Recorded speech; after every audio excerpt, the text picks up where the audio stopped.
ونستغفر الله صلی اللہ علیہ وسلم۔ ہر طرح کی تعریفات تسبیحات اللہ احکم الحاکمین کے لیے ہے۔ وہ ہمارا خالق ہے، مالک ہے، شہنشاہ ہے، واحد القہار ہے، ہر عیب سے مبرہ ہے۔ تسبیح و تحمید کے لائق صرف وہی اکیلا تنہا یکتا ہے، اور درود و سلام سید الانبیاء امام الانبیاء سرور کونین احمد مجتبی سید الاولین والآخرین سید ولد آدم خاتم النبیین جناب محمد الرسول اللہ صلی اللہ علیہ وسلم کی ذات گرامی پر ہے۔ اللہ رب العزت نے ہم انسانوں کی، ایمان والوں کی، مسلمانوں کی رشد و ہدایت کے لیے جناب رسول اللہ صلی اللہ علیہ وسلم کو مبعوث فرمایا ہے۔ یقیناً وہ شخص کامیاب ہے، کامران ہے، اس کے نصیب کے کیا کہنے جس نے اپنی اس مختصر زندگی کو جناب رسول اللہ صلی اللہ علیہ وسلم کی سیرت اور صورت کے مطابق بنا لیا۔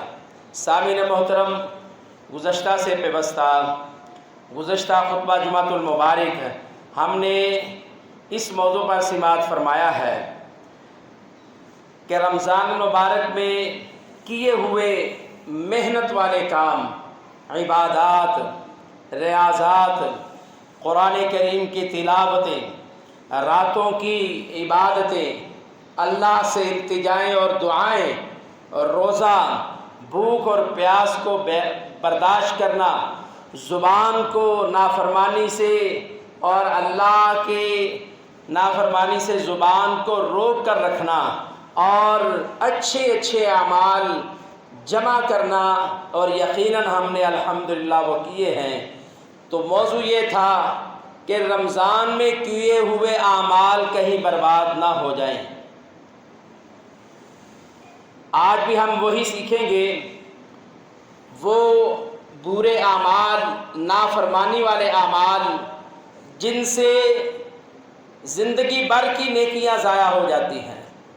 وہ رمضان کی عبادات ہو، قیام ہو، تلاوتیں ہوں، روزے ہوں، نمازیں ہوں، کوئی بھی اچھے اعمال ہیں، وہ اللہ رب العزت برباد کر دیتے ہیں، ضائع کر دیتے ہیں، الیاذ باللہ۔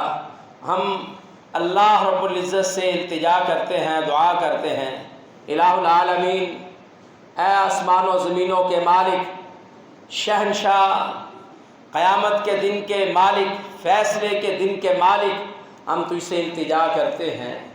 اللہ ہماری عبادات، ریاضات، دعائیں، التجائیں، تلاوتیں، نمازیں، قیام، اور ہماری سخاوتیں، صدقات و خیرات، زکوٰۃ، اے اللہ یہ سارے اعمال صالحہ ہمارے اپنی بارگاہ میں قبول فرما دے، اور ہمیں ایسے برے اعمال سے بچنے کی توفیق عطا فرما جن سے رمضان المبارک میں کیے ہوئے اچھے اعمال اور بالخصوص زندگی بھر کے اچھے اعمال برباد ہو جاتے ہیں۔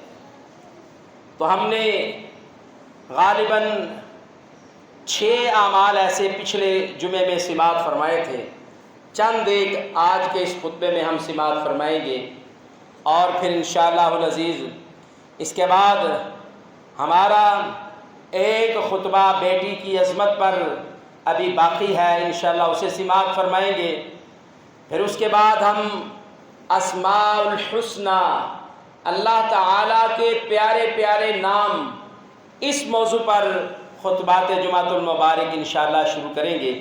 سامعین محترم، وہ اعمال، وہ گناہ اور نافرمانیاں جن سے زندگی بھر کے اللہ رب العزت اچھے اعمال برباد کر دیتے ہیں، ضائع کر دیتے ہیں، ان میں 7واں عمل بدعت ہے۔ بدعت ہے کیا؟ اس کا سادہ سا مفہوم آپ سمجھ لیجئے کہ ہر وہ کام، ہر وہ عمل جس کو ثواب سمجھ کر کیا جائے اور وہ عمل اللہ اور اس کے رسول سے ثابت نہ ہو۔ ہر وہ عمل جس کو ثواب سمجھ کر، دین سمجھ کر جس پر عمل کیا جائے، اللہ اور اس کے رسول نے اس کا حکم نہیں دیا، اللہ اور اس کے رسول سے اس کی اجازت نہیں ہے، ایسا عمل بدعت کہلاتا ہے۔ اور بدعت ہے کیا؟ کسی نئی چیز کا پیدا کرنا۔ قرآن کریم میں اللہ تعالیٰ نے ارشاد فرمایا، اپنا تعارف کروایا۔ اللہ رب العزت اپنا تعارف اس انداز سے کرواتے ہیں کہ بدیع السماوات والارض، کہ تم اپنے رب کو پہچاننے چاہتے ہو تو تمہارے رب کا تعارف یہ ہے کہ نئے سرے سے اس نے آسمان اور زمینوں کو پیدا کیا۔ نئی چیز بنانا، پیدا کرنا، اسے بدعت کہتے ہیں۔ اگر وہ چیز ہم دین میں شامل کریں گے تو ایک طرز کا، ایک لحاظ سے یہ سوچ اور فکر ہوگی کہ نعوذ باللہ من ذالک، یہ جو میں نئی چیز دین میں داخل کر رہا ہوں، اس کو اللہ رب العزت نے بھی بیان نہیں کیا، نہ جانے اللہ نہیں جانتے تھے، نعوذ باللہ، اور رسول اللہ صلی اللہ علیہ وسلم نے بھی اس کو بیان نہیں کیا، نہ جانے میری زیادہ عقل ہے، ان کو علم نہیں تھا۔ استغفر اللہ ربی من کل ذنب واتوب الیہ۔ تو یہ بدعت کا مطلب یہ ہے دین میں کسی بھی نئی چیز کو پیدا کر دینا۔ تو یہ عمل ایسا عمل ہے، اس سے صرف رمضان کے نہیں، زندگی بھر کے اچھے اور نیک اعمال اللہ تعالیٰ برباد فرما دیتا ہے۔ دلیل اس کی کیا ہے؟ اس کی دلیل ام المؤمنین سیدہ عائشہ بنت ابی بکر زوج النبی صلی اللہ علیہ وسلم بیان فرماتی ہیں، اور یہ حدیث صحیح بخاری کی 2697 نمبر ہے۔ ام المؤمنین، مسلمانوں کی ماں، مومنوں کی ماں بیان فرماتی ہیں، فرمایا من احدث فی امرنا ھذا، من احدث فی امرنا ھذا ما لیس فیہ فہو رد۔ کہا رسول اللہ صلی اللہ علیہ وسلم نے، جس نے ہمارے اس دین میں کوئی نئی چیز ایجاد کر دی، کوئی نئی چیز ایجاد کر دی، اللہ اکبر، جو اس دین میں سے نہیں ہے، فَهُوَ رَدٌّ، تو اللہ کے رسول صلی اللہ علیہ وسلم نے فرمایا وہ مردود ہے، غیر منقول ہے، وہ رد ہے، وہ قابل عمل نہیں ہے۔ اللہ اکبر۔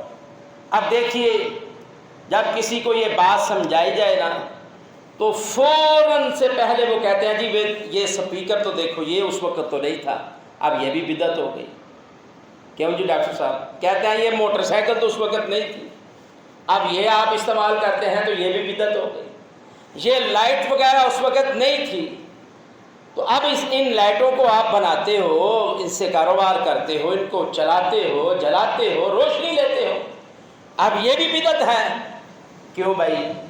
کبھی کسی نے کہا ہو کہ یہ لائٹ دین کا حصہ ہے یا دین میں سے ہے؟ کبھی کسی نے کہا ہو یہ موٹر سائیکل اور یہ گاڑیاں، یہ ہوائی جہاز، یہ سائیکل اور ریبوٹس اور یہ بحری جہاز یہ دین کا حصہ ہے؟ کبھی کسی نے نہیں کہا۔ کیوں بھائی؟ کبھی کسی نے کہا ہو کہ فلاں سپارے کی فلاں آیت میں یا حدیث میں رسول اللہ صلی اللہ علیہ وسلم نے اس مائک کا تذکرہ کیا ہے؟ کبھی کسی نے نہیں کہا۔ یہ تو وہ اعلیٰ ذات ہیں جو ہم نے اپنی زندگی میں سہولت کے لیے حاصل کیے ہیں۔ ان کا اگر ہم درست استعمال کریں گے دین کی خدمت کے لیے تو ممکن ہے اللہ ہمیں اجر دے، اور اگر ہم اس کو برائی کے لیے استعمال کریں گے تو ممکن ہے اللہ ہمیں اس کا صلہ نافرمانی اور گناہ کی شکل میں دے۔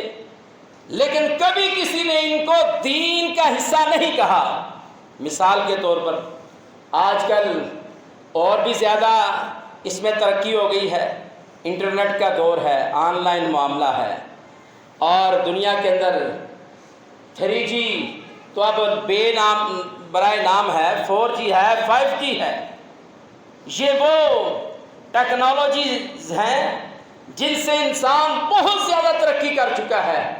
اب کوئی کہے بھائی یہ موبائل رکھنا یہ تو جائز نہیں ہے، بالکل میرے بھائی یہ موبائل رکھنا جائز نہیں ہے اگر اس پر اللہ اور اس کے رسول کی نافرمانی کی جائے۔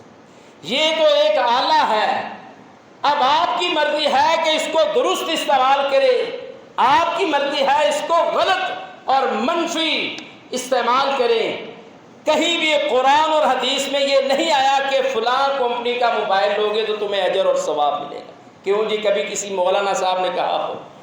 اس لیے یہ تعویلات بے جا ہیں، ان کا رسول اللہ صلی اللہ علیہ وسلم کے اس فرمان سے جو آپ نے فرمایا من احدث فی امرنا، جس نے ہمارے اس دین میں، حدیث کے الفاظ ہیں، جس نے ہمارے اس دین میں نئی چیز ایجاد کر دی، اللہ اکبر، جس نے ہمارے اس دین میں نئی چیز ایجاد کر دی، ما لیس فیہ، وہ اس دین میں سے نہیں تھی، فہو رد، وہ مردود ہے، رد ہے، غیر منقول اور غیر مقبول ہے۔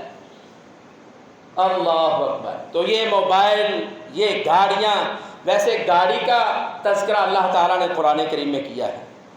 قرآن کریم میں اللہ تعالیٰ نے گاڑیوں کا، ہوائی جہازوں کا، سمندری بیڑوں کا، جتنی بھی سواری کی چیزیں ہیں نا، جو بھی قیامت تک آنی ہیں، آگے شٹل ٹرانسپورٹ آنے والی ہیں، وہ تختے آنے والے ہیں، پتہ نہیں کون کون سی ترقی ہوگی، ان سب کا تذکرہ اللہ نے قرآن میں کیا۔ آپ کہیں گے بڑی عجیب بات ہے، کہاں تذکرہ آ گیا؟ 14واں پارہ ہے، سورۃ النحل ہے، اللہ تعالیٰ فرماتے ہیں والخیل والبغال والحمیر لترکبوها وزینہ۔ اللہ کہتا ہے والخیل، یہ گھوڑے، اللہ اکبر، والبغال، اور یہ اونٹ، والخیل والبغال والحمار، اور یہ گدھے، اللہ اکبر۔ فرمایا والخیل والبغال والحمار لترکبوها وزینہ۔ اللہ تعالیٰ نے یہ چیزیں اس لیے پیدا کی ہیں، گھوڑے کو پیدا کیا ہے، اونٹ کو پیدا کیا ہے، گدھے کو پیدا کیا ہے، لترکبوها وزینہ، تاکہ تم ان پر سواری کر سکو، وزینتاً، اور اس سے تم دنیا کی زینت اور سہولت بھی حاصل کر سکو۔ اللہ اکبر۔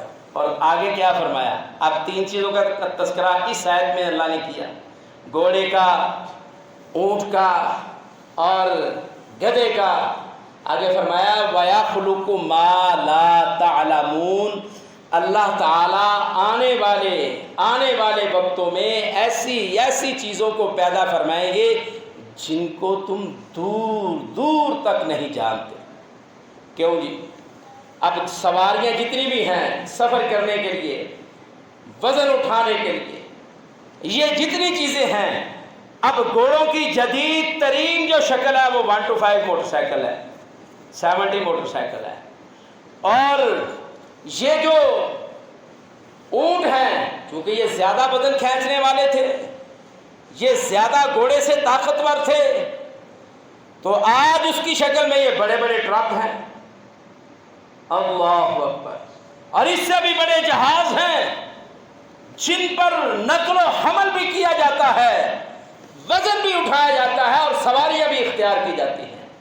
تو معلوم ہوا ہر وہ چیز بدعت کہی جائے گی، کہلائی جائے گی، پہچانی جائے گی جو دین میں نہیں، دین بنا کر شامل کیا جائے گا۔ اس کے علاوہ جو ضروریات زندگی ہیں وہ تو اللہ تعالیٰ نے ہر انسان کو اس کی ضرورت، ہر ماحول اور زمانے کے لحاظ سے اللہ تعالیٰ نے بندوں کو ذہن دیا ہے، وہ تخلیقات کرتے رہیں گے۔ اللہ تعالیٰ نے لوگوں کو صلاحیت سے نوازا ہے، وہ اپنی صلاحیتوں کو نکھارتے ہوئے ایجادات کرتے رہیں گے۔ اگر وہ ہمارے دین کے ساتھ ٹکرائیں گی تو ہم اس سے رک جائیں گے، اگر دین کے ساتھ وہ چیزیں ٹکراتی نہیں ہیں تو ہم ان کو استعمال کر لیں گے انشاءاللہ، اس میں کوئی قباحت کی بات نہیں ہے، لیکن ہم ان کو دین کا حصہ نہیں سمجھتے، دین نہیں ان کو بیان کرتے۔ تو معلوم ہوا بدعت ایک ایسا عمل ہے جس سے زندگی بھر کے اعمال برباد اور ضائع ہو جاتے ہیں۔ اللہ اکبر۔ اور ایک اور موقع پر صحیح مسلم کی حدیث ہے 1718 نمبر حدیث، جناب رسول اللہ صلی اللہ علیہ وسلم نے فرمایا من عمل عملا لیس علیہ امرنا فہو رد، کہا جس نے کوئی ایسا عمل کیا جس پر ہمارا حکم نہیں ہے، اللہ کے رسول صلی اللہ علیہ وسلم کا اس کام کے کرنے کا حکم نہیں ہے، اللہ رب العزت نے اس کا حکم نہیں دیا، فرمایا فہو رد، وہ غیر مردود ہے، وہ غیر منقول ہے، مردود ہے، وہ غیر مقبول ہے، اسے قبول نہیں کیا جائے۔ تو یہ 7واں عمل ہے جس سے رمضان کے اور زندگی بھر کے اچھے اعمال اللہ تعالیٰ ضائع کر دیتے ہیں۔ 8واں عمل نماز عصر کا چھوڑنا ہے، اور یہ بھی انتہائی خطرناک عمل ہے جس سے زندگی بھر کے انسان کے اعمال ضائع ہو جاتے ہیں، بلکہ اعمال ہی ضائع نہیں ہوتے، حدیث میں تو اس کی بڑی تنبیہ کی گئی ہے اور بڑا سختی سے اس سے منع کیا گیا ہے۔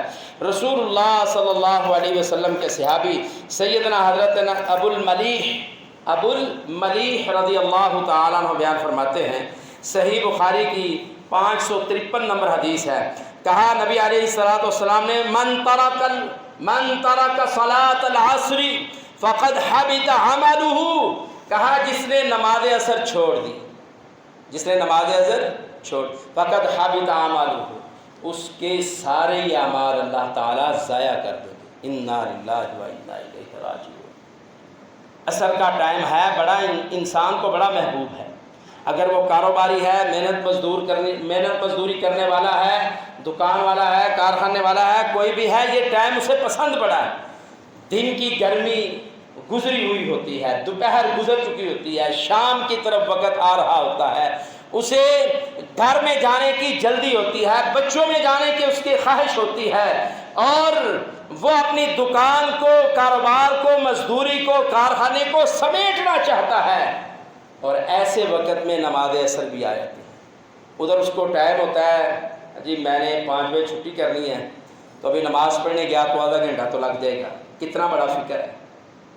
تو آج کل کے مالک جو ہیں، کارخانے والے، دکاندار، محنت مزدوری کروانے والے، ملازمین کو رکھنے والے، ان کے اندر بھی اتنا حوصلہ نہیں ہے کہ وہ کہہ دیں اچھا بھائی آپ نماز پڑھو، اور ہمارے اندر بھی تربیت کا فقدان اتنا ہے کہ ہم بھی نماز کے نام پر مالک کو، دکاندار کو، گھر والے کو، جس کے پاس مزدوری کر رہے ہیں، اسے یہ ہم ضرور کہیں گے میں نماز پڑھنے جا رہا ہوں، اور پہلے ہم آرام سے، اب کام سے پتہ ہے نا نماز پڑھنے آ رہا ہوں، آرام سے ہم واش روم جائیں گے، ادھر سے نکلیں گے، بڑے آرام اور تسلی سے وضو کریں گے، یہ سارے کام کرنے چاہیے،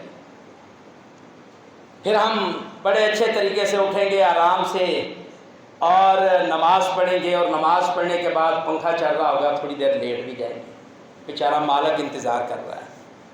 تو یہ زیادتی بھی تو درست نہیں نا۔ اس طرح اگر مالکوں کو تنگ کیا جائے گا تو وہ کس طرح پسند کریں گے کہ لوگ اس طرح کریں، مزدوری ہم پوری دیں اور یہ کام نہ کریں۔ تو سامعین محترم، نماز عصر کا رسول اللہ صلی اللہ علیہ وسلم نے فرمایا جس نے نماز عصر چھوڑ دی اس نے اپنے سارے اعمال برباد کر دیے، وہ رمضان کے روزے ہوں، وہ راتوں کا قیام ہو، عبادات ہو، تلاوت قرآن کریم ہو، قیام اللیل ہو، شب داریہ ہو، اللہ سے دعائیں کی ہو، اور سارا سال عبادات کی ہو، نماز تہجد کا پابند ہو، اگر اس نے نماز عصر چھوڑ دی تو اس کے سارے اعمال اللہ تعالیٰ ضائع کر دیں۔ بس یہی نہیں ہے، اگلی حدیث میں رسول اللہ صلی اللہ علیہ وسلم نے اس سے بھی زیادہ خبردار کیا ہے، صحیح بخاری کی 553 نمبر حدیث ہے۔ اللہ اکبر۔ سیدنا عبداللہ بن عمر رضی اللہ تعالی، عبداللہ بن عمران رضی اللہ تعالیٰ عنہ بیان فرماتے ہیں رسول اللہ صلی اللہ علیہ وسلم نے فرمایا الذی تفوتہ صلاۃ العصر کانما وطر اہلہ ومالہ، نبی کریم صلی اللہ علیہ وسلم نے فرمایا، یہ اسی حدیث کا دوسرا حصہ ہے، پہلی والی حدیث کا وہ بھی 553 نمبر حدیث ہے، یہ بھی وہی پہلا وہ حصہ اور دوسرا حصہ یہ ہے، کہا رسول اللہ صلی اللہ علیہ وسلم نے الذی تفوتہ صلاۃ العصر، وہ بندہ جس کی عصر کی نماز چھوٹ گئی۔ میرے بھائیوں، میں آپ کو درد دل کے ساتھ اللہ کے رسول صلی اللہ علیہ وسلم کا یہ پیغام پہنچا رہا ہوں۔ الذی تفوتہ صلاۃ العصر، وہ بندہ جس کی نماز عصر چھوٹ گئی، نبی کریم صلی اللہ علیہ وسلم نے فرمایا کانما وطر اہلہ و مالہ، یہ بندہ ایسا ہے گویا کہ اس کا مال اور اس کا گھر لٹ گیا ہے۔ مالہ واہلہ، اس کا مال کاروبار بھی برباد ہو گیا، واہلہ اس کا گھر، اس کی اولاد، اس کی بیوی، اس کے بچے، اس کے بھائی، اس کے والدین، جو بھی اس کی کفالت میں اس کے گھر میں ہے، سمجھو وہ بھی لٹ گئے۔ انا للہ و انا الیہ راجعون۔ کتنا بڑا عمل ہے، کتنا بڑا نافرمانی کا عمل ہے، جس سے اولاد بھی گئی، مال بھی گیا، گھر بھی لٹ گیا، اعمال بھی ضائع ہو گئے۔ اور وہ عمل کون سا ہے؟ نماز عصر کو چھوڑ دینا۔ انا للہ و انا الیہ راجعون۔ ہمارے ہاں نماز چھوڑنا تو اس کو کوئی اہمیت ہی نہیں دی جاتی۔ اللہ اکبر، کوئی بڑا ہے کوئی چھوٹا ہے، اس بات کو سمجھتے ہی نہیں ہے۔ اور اگر کسی کو سختی سے باپ کہہ دے تو بیٹے کہہ دیتے ہیں بھئی ابا اسی ہوں سمجھدار ہو گیا، تیرا کام ہے سانو صرف کہنا، اس تو اگے نہیں۔ انا للہ و انا الیہ راجعون۔ اور بھائیو، کہاں ہم جا رہے ہیں؟ کیا ہم اللہ اور اس کے رسول کی نافرمانی کر کے اس ٹائم میں مصروفیت کو اختیار کر کے ہم کیا بنا لیں گے؟ اگر میرا مال ہی ضائع ہو گیا اور میرا گھر ہی لٹ گیا ہے تو میں کس چیز کو جمع کر رہا ہوں؟ کیا میں جمع کر رہا ہوں؟ بظاہر میں دنیا میں محنت تو کر رہا ہوں، لیکن یاد رکھو وہ مال بھی اللہ تعالیٰ نے لٹا دیا ہے اور گھر کو بھی غیر محفوظ کر دیا ہے۔ نہ اس گھر میں برکتیں نازل ہوگی، نہ رحمتیں نازل ہوگی، نہ اس مال میں کوئی بڑھوتری ہوگی، نہ سکون اور امن ہوگی، نہ اس مال سے تمہاری اور ہماری ضرورتیں پوری ہوں۔ اللہ اکبر۔ نامہ عمل جس سے زندگی بھر کے اعمال ضائع ہو جاتے ہیں، وہ عمل ہے ریاکاری، دکھلاوا۔ کوئی چھوٹا سا عمل کیا، ٹنڈورا پیٹنا شروع کر دیا، یہ میں نے کام کیا۔ جیسے میری اور آپ کی عادات میں یہ بات شامل ہے، اگر کوئی نماز با جماعت پڑھ لی تو ساتھ ہی اس کا تذکرہ کر دیا ہے نماز سے میں با جماعت پڑھی سی، تو جو اتنی زیادہ چھوڑ دی تھی ان کا خبر ہی نہیں ہے۔ اور اگر کسی کے سر پر دستے شفقت رکھا، ساتھ ہی اس کو تکلیف پہنچائی، اس کو اذیت دی، بات بات پر، اللہ اکبر، قدم قدم پر اس کو ذلیل اور رسوا کیا۔ ہمارے حالات تو یہ ہیں، ہم کسی پر تھوڑی بات کی سخاوت کرتے ہیں، خیرات کرتے ہیں، صدقہ و زکوٰۃ دیتے ہیں تو ہم سمجھتے ہیں یہ غلام ہے میرا، اب اس کے ساتھ جو مرضی میں کروں، اس بیچارے نے کچھ کیا کہنا۔ سن لو، اللہ رب العزت نے قرآن کریم میں سورۃ البقرہ کی آیت نمبر 264 میں ارشاد فرمایا ہے، کہا احسان جتلانا بھی ایسا عمل ہے جس سے انسان کے زندگی بھر کے اعمال اللہ ضائع کر دیتے ہیں۔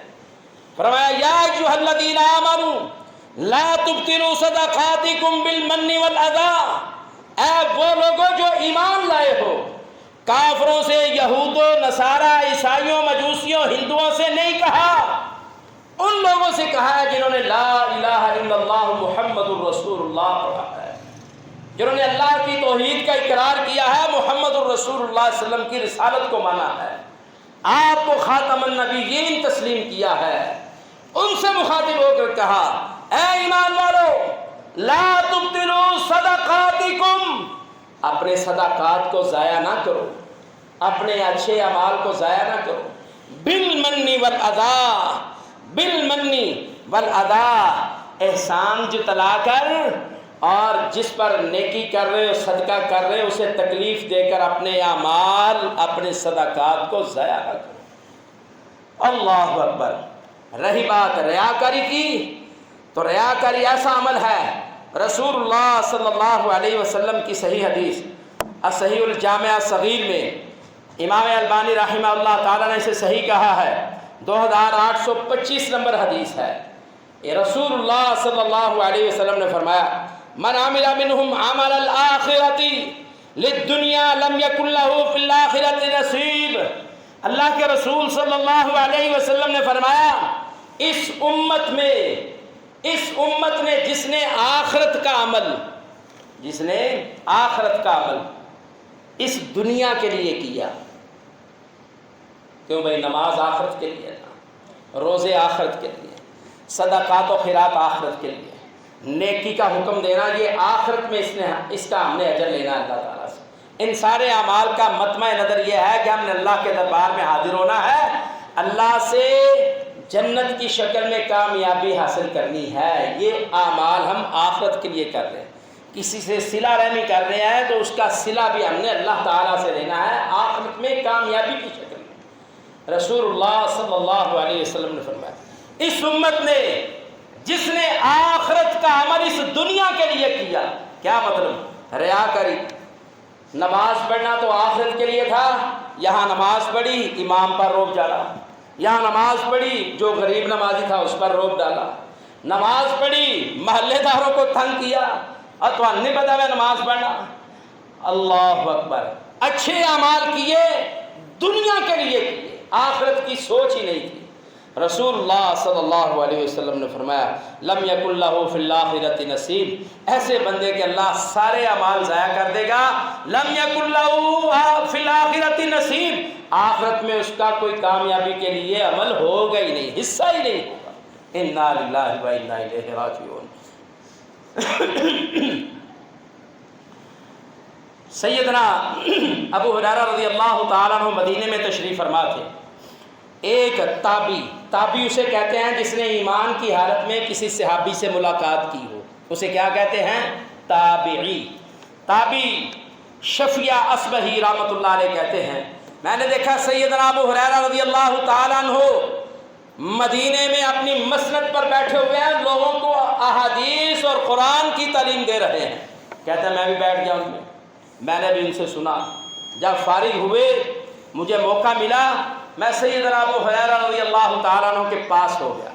میں نے کہا اے میرے سردار، اے سید المحدثین، اے حدیثیں بیان کرنے والے سردار، اے رسول اللہ صلی اللہ علیہ وسلم کے جانشین ساتھیوں میں سے اے ابو ہریرہ، میں تمہیں اللہ کا واسطہ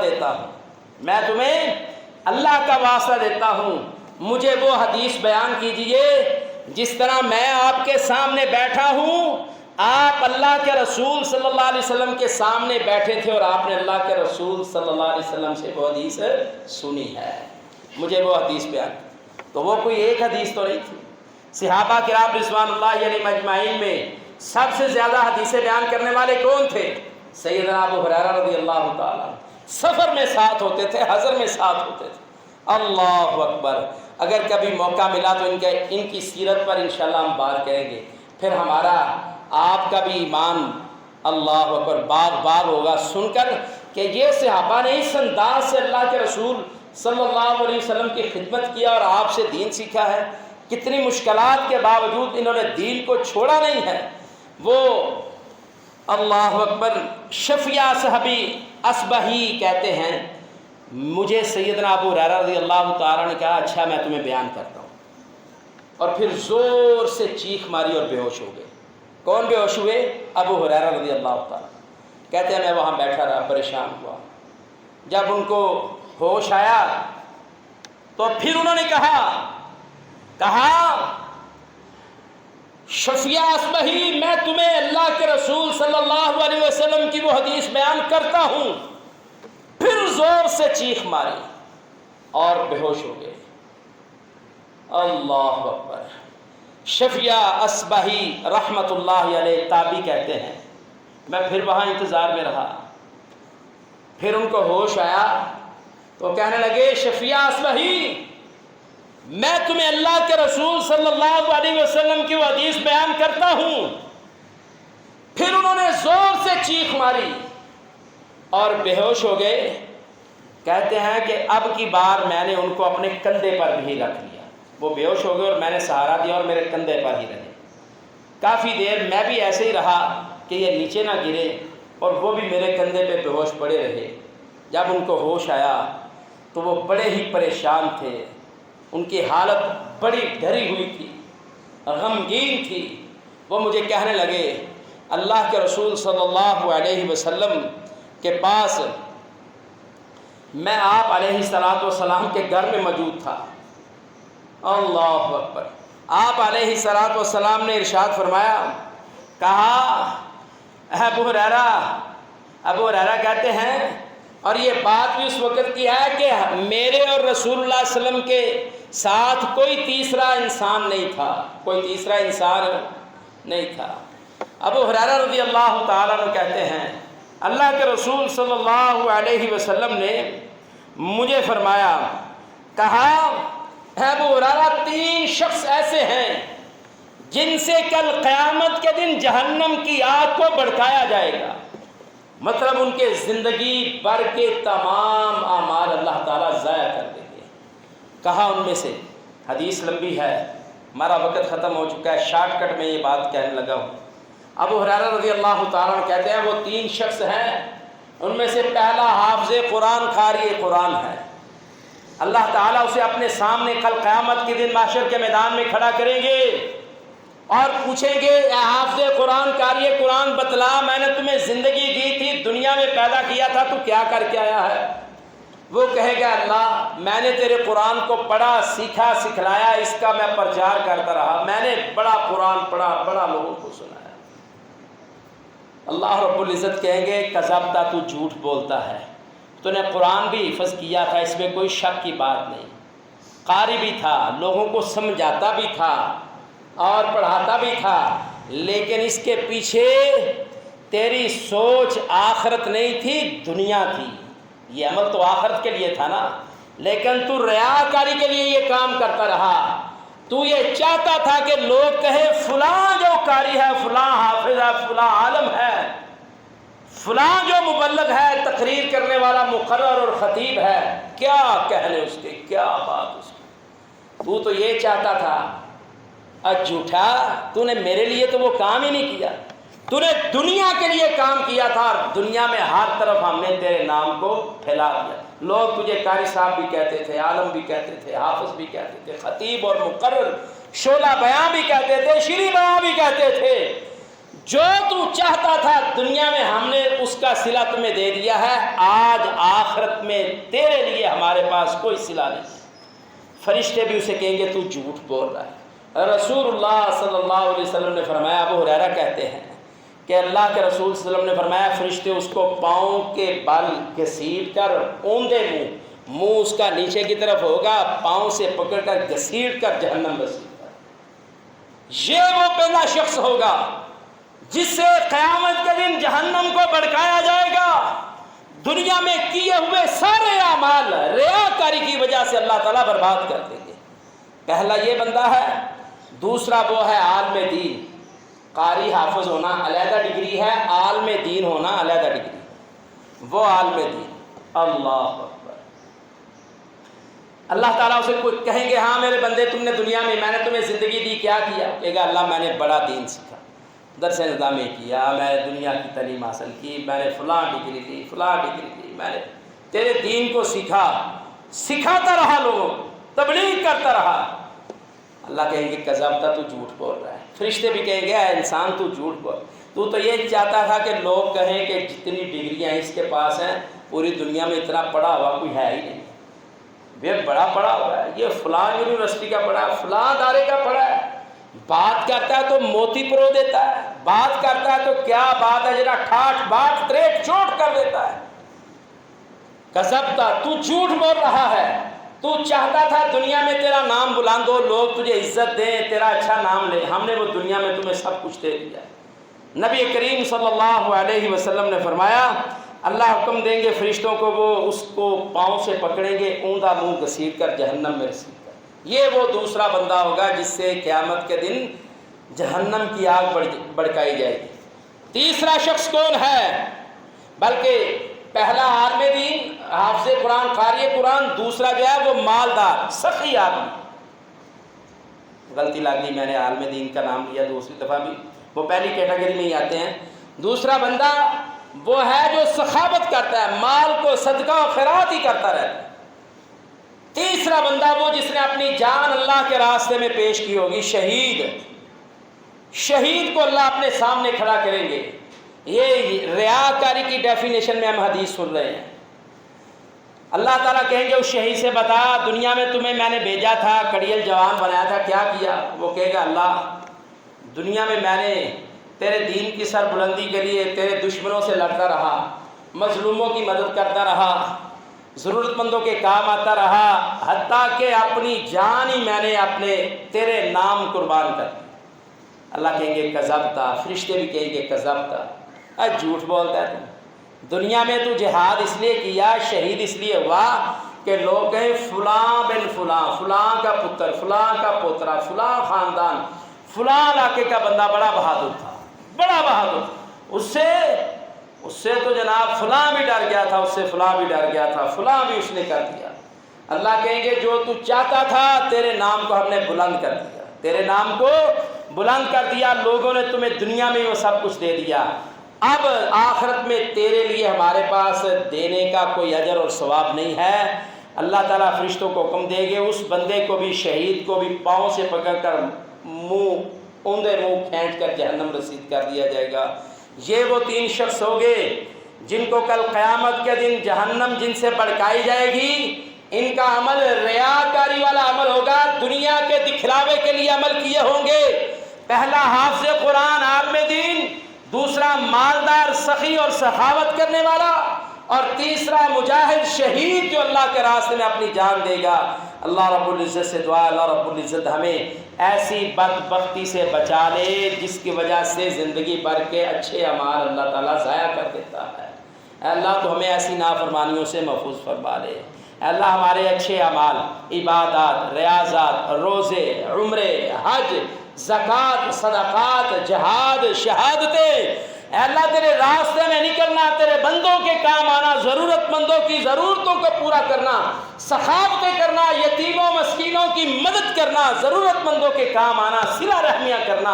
اے اللہ یہ جتنے بھی اعمال اور کام ہیں اللہ خالصتاً اپنے رضا کے لیے, آخرت کے لیے ہمارے قبول فرما لے. اے اللہ ہمیں زندہ رکھ دین پر, دین اسلام پر, موت تو شہادت جیسی عظیم موت عطا فرما. وما علیہ الا البلاغ.